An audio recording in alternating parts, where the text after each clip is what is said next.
नमस्कार आदाब दोस्तों, मैं हूं फराज चौधरी। जब किसी व्यक्ति से कोई गलती होती है तो हमारे कानूनी प्रक्रिया में ये कुछ बातें कही गई हैं कि उस गलती को सुधारने के लिए उस शख्स को सज़ा दी जाती है ताकि वो आगे अपने भविष्य में ऐसी गलती दोबारा ना कर पाए या उसे सुधार दिया जाए। मगर आपके पीछे जब बहुत बड़े बड़े लोगों का हाथ हो, आपको बहुत बड़े नामी लोगों का सपोर्ट हो, तो शायद आपके अंदर से वो कानून के डर की भावना बिल्कुल ख़त्म हो जाती है। या मैं कहूँ आप लोग उन लोगों की श्रेणी में आ जाते हैं जो जिनके दिल में जो आता है वो बोल देते हैं। उनको ना आगे का कुछ सोचना है, ना ये सोचना है कि मैं जो बोल रहा हूँ उससे सामने वाले को क्या फ़र्क पड़ेगा। मैं बात कर रहा हूँ यहाँ पिछले कुछ दिनों में बहुत ज़्यादा खबरों में रहने वाली बॉलीवुड की एक्ट्रेस कंगना रनौत के बारे में।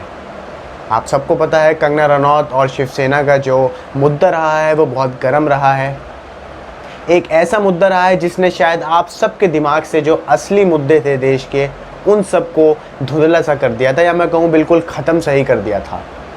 आप सोचिए, आप ईमानदारी से सोचिए कि कंगना रनौत और शिवसेना का मुद्दा जब आपने खबरों में देखा तो क्या आपके दिमाग में ये बात आई थी कि भारत की GDP -24% तक चली गई है? क्या आपके दिमाग में ये बात आई थी कि भारत में जो बेरोज़गारी का दर है वो दिन पर दिन बढ़ता जा रहा है? क्या आपके दिमाग में ये भी बात आई थी कि जो किसान हैं उनकी हालत भी दिन पर दिन बदतर होती जा रही है? नहीं आई होगी, क्योंकि आपके दिमाग में सिर्फ दो चीज़ें डाल दी गई थी मीडिया द्वारा, एक कंगना रनौत और वर्सेस शिवसेना। इधर शिवसेना गलत है, उधर कंगना रनौत सही है। कंगना रनौत एक बहुत मैं कहूँ ब्रेव लेडी है, उन्हें ब्रेव लेडी का खिताब भी दे दिया गया था सोशल मीडिया पर उन्होंने जो कुछ हरकतें करी थी वो शायद राष्ट्र के लेवल पर बिल्कुल गलत हरकतें थी।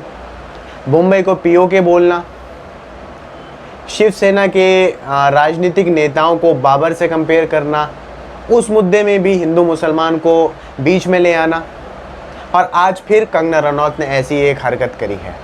एक ऐसी शर्मनाक हरकत मैं कहूँ कि जिसको सुनने के बाद शायद जो लोग देश के हित के बारे में सोचते हैं उन सब का सर शर्म से झुक जाएगा। आप सबको पता है पूरे देश में किसानों का आंदोलन जारी है। कई राज्यों में, पंजाब, हरियाणा, उत्तर प्रदेश, किसान सड़कों पर हैं। वो सब अपने हकों के लिए लड़ रहे हैं। सरकार से ये बार बार पहल कर रहे हैं कि जो फार्मर्स बिल राज्यसभा और लोकसभा में संसद पे इस पर बहस चल रही है, पास हो गया है, इसको वापस ले लिया जाए। राष्ट्रपति रामनाथ कोविंद जी इस पर दस्तखत ना करें, इसे कानून ना बनने दें। इस पर बहुत सारे मैंने आप वीडियो भी पहले बनाई थी, इसमें बहुत सारी कमियां हैं इस कानून में। वो सारी कमियां आप इस वीडियो में देख सकते हैं। ऊपर ये जो आई का निशान आ रहा है, तो मैं बात कर रहा हूँ कि जब किसान, जिसको हम अन्नदाता कहते हैं अपने देश का, जिसके बिना शायद सिर्फ हमारा देश नहीं कोई भी देश नहीं जी सकता, या मैं कहूँ कोई देश विकास ही नहीं कर सकता बिना किसान के। आप खाएंगे क्या? जब तक किसान बोएगा नहीं, किसान उगाएगा नहीं, आप क्या खाएंगे? और अगर आप खाएंगे नहीं तो आप जीवित कैसे रहेंगे? मुझे ये बताइए। आप जब जीवित ही नहीं रहेंगे तो आप अपने आगे के काम कैसे करेंगे? तो किसानों का जो इतना महत्वपूर्ण दर्जा है हमारी ज़िंदगी में, आज वो अपने हकों के लिए सड़कों पर लड़ रहे हैं, पुलिस से पिट रहे हैं, बार बार सरकार से पहल कर रहे हैं। और ये इधर कंगना रनौत जी हैं जो उन किसानों को ही आतंकवादी कह रही हैं।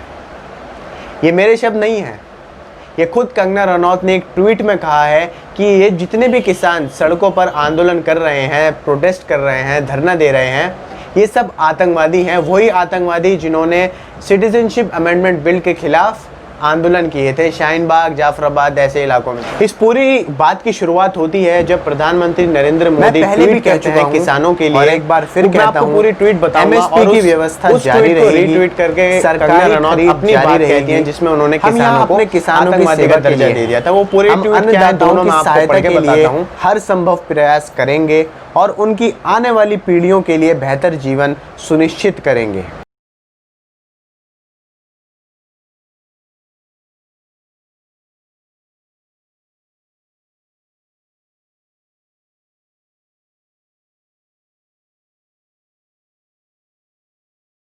सबसे पहले तो मैं आपको बता दूं कि किसानों की ये मांग है कि ये जो MSP की बात सबसे ज़्यादा गर्म है इस पूरे बिल में, इस पूरे कानून में, किसानों का यह कहना है कि सरकार हमें लिखित रूप में दे दे कि एमएसपी की व्यवस्था खत्म नहीं होगी या कम नहीं होगी, उसे जगाया जा सकता है। आंदोलन तुरंत बंद कर देंगे, मगर अब तक सरकार ने इस बात पर भी गौर नहीं किया है। मगर जो सोने की एक्टिंग ट्वीट पर रीट्वीट करने की कंगना रनौत ने क्या उसे आपके समझाने से क्या फर्क पड़ेगा? वे यही आतंकी हैं। सीएए से एक भी इंसान की सिटीजनशिप नहीं गई, मगर इन्होंने खून की नदियां बहा दी।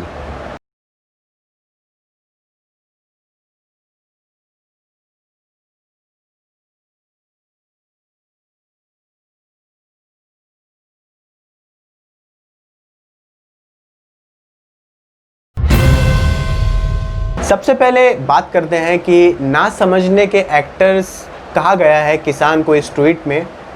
तो क्या कोई पागल ही होगा मेरे हिसाब से, तो जो इतनी कड़ी धूप में सड़कों पर निकला हो, अपना घर, कारोबार, धंधा सब छोड़कर पुलिस से लड़ रहा हो, पिट रहा हो, किसी का सर फोड़ दिया गया, किसी की टांगें तोड़ दी गई, किसी के हाथ तोड़ दिए गए, फिर भी वो अपने हक की आवाज़ उठा रहे हैं, मगर वो सो रहे हैं, वो ना समझने की एक्टिंग कर रहे हैं शायद। इसके बाद फिर ये कहा जाता है कि सीएए कानून की वजह से किसी की सिटीजनशिप नहीं गई है, मगर खून की नदियां बहा दी गई। तो बात यहाँ समझने की ये है कि सीएए कानून अभी तक पूरी तरह से लागू नहीं हुआ है। एनआरसी भी असम के अलावा कहीं नहीं हुई है। एनपीआर की प्रक्रिया को तो रोक ही दिया गया था। तो जब तक कोई कानून पूरी तरह से लागू ही नहीं हुआ, तो उसकी वजह से सिटीजनशिप कैसे जा सकती है, ये एक सोचने की बात है। इसके बाद तीसरी सबसे ज़रूरी बात आती है कि सारे किसानों को देश के इन कंगना रनौत ने आतंकवाद का दर्जा दे दिया।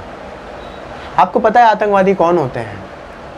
ऐसे लोग जो किसी भी देश में, हमारे देश में नहीं, किसी भी देश में जाकर अनगिनत बेकसूर लोगों को मार देते हैं, देश का नुकसान कर देते हैं, उन लोगों को आतंकवादी कहा जाता है। तो आप एक बात मुझे बताइए कि किसान किसका नुकसान कर रहा है सड़कों पर आके, या किसान कितने बेकसूर लोगों को मार रहा है आज? या फिर मैं ये कह सकता हूँ कि शायद आज हमारे देश में अपनी हक की आवाज़ उठाना, अपने हक की बात करना भी आतंकवाद कहलाने के बराबर हो चुका है। अगर आप अपने हक की बात करते हैं या सच्ची बात करते हैं, तो शायद आपको आतंकवाद का दर्जा दे दिया जाएगा। और ऐसे में ऐसा लगने लगा है कि आगे सरकार को एनएसए कानून की बहुत ज़्यादा ज़रूरत पड़ने वाली है। तो देखिए, किसान एक बहुत ज़रूरी हिस्सा है हमारे देश के लिए, बल्कि पूरी दुनिया के लिए। किसान वो समाज है जो चाहे कड़ी धूप हो, कड़ी ठंड हो या कड़ी बारिश हो, वो हमेशा अपनी ज़मीन पर लगा रहता है खाना बोने के लिए, ताकि आपका और हमारा सबका पेट भरा जा सके। किसानों को एक कतई नहीं लगना चाहिए कि अब हमारे देश को हमारी ज़रूरत नहीं है। हमारे देश अपना पेट अब खुद भर सकता है, क्योंकि ऐसा कभी नहीं हो सकता है। आज हमारे देश की जो जीडीपी है वो -24% पर तो है, मगर जब आगे हम वक्त के साथ बढ़ेंगे, दुनिया इस महामारी से बाहर निकलेगी, तरक्की की ओर बढ़ेगी, तो उसमें किसानों का योगदान हमें बहुत ज़रूरी पड़ने वाला है।